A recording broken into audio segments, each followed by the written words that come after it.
back in the octagon after a long, long layoff, moving up to 135.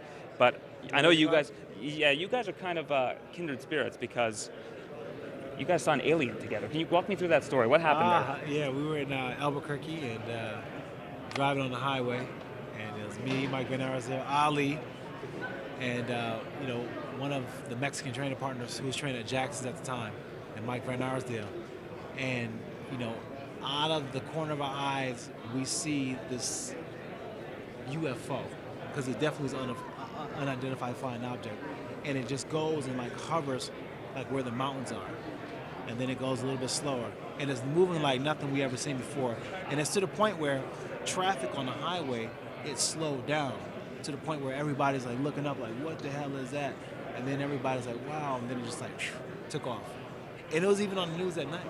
And George was scared, you said. He's scared of aliens. George was scared because he's definitely afraid of aliens, and he feels like he's afraid to get abducted.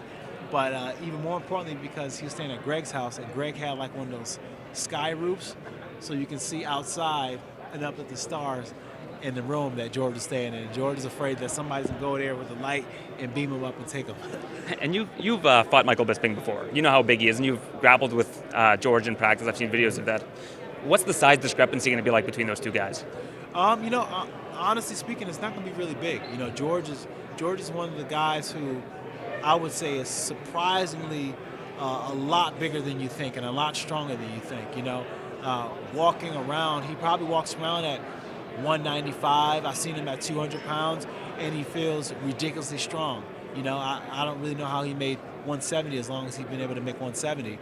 So I don't think there's going to be much size difference, to be honest. I think Bisping may be a little bit taller, but besides that, when you see him on fight night, I think George probably will actually look like the bigger fighter. I spoke to Dan Kelly, and I get the sense that he needs some advice. I saw you did a Mike Tyson impression for Embedded. Can Mike Tyson give some advice to Dan Kelly on how to beat Rashad Evans? No, why would Mike Tyson do that?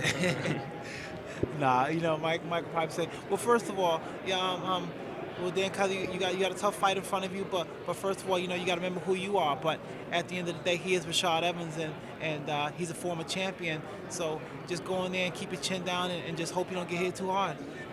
How much do you weigh right now, Rashad? I'm pretty light, man. I'm pretty light. I'm within striking range, within like the 5-6 pound range. So. When's the last time you weighed this little, or this light? College. I was in college. I haven't been this light in forever. How are you feeling? Do you feel dehydrated? Do you feel lightheaded? Yeah, I feel okay.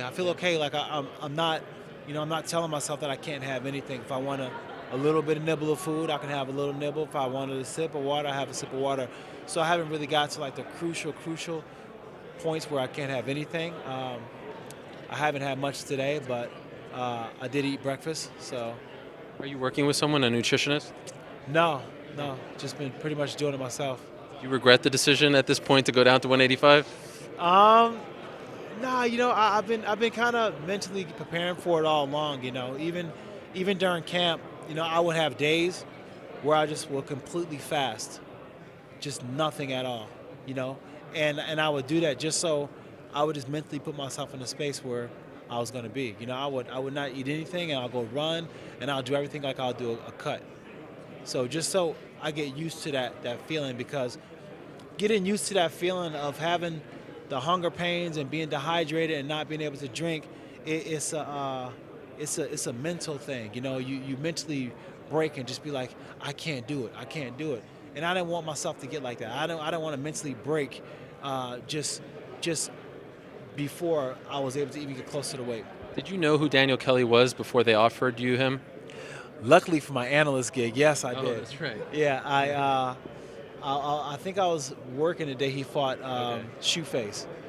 Yep. So, yeah, I knew who he was, but I'll be honest, I had to go back and look to remind myself. Were you surprised that it was him? No.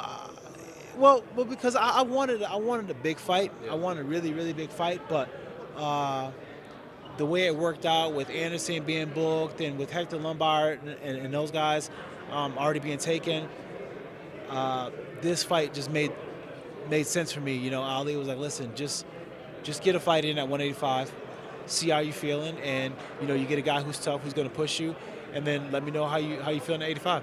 Does it bum you out a little bit that you can't fight in Buffalo so close to home? I mean, this is the opportunity you've been waiting for, even more so than MSG, right?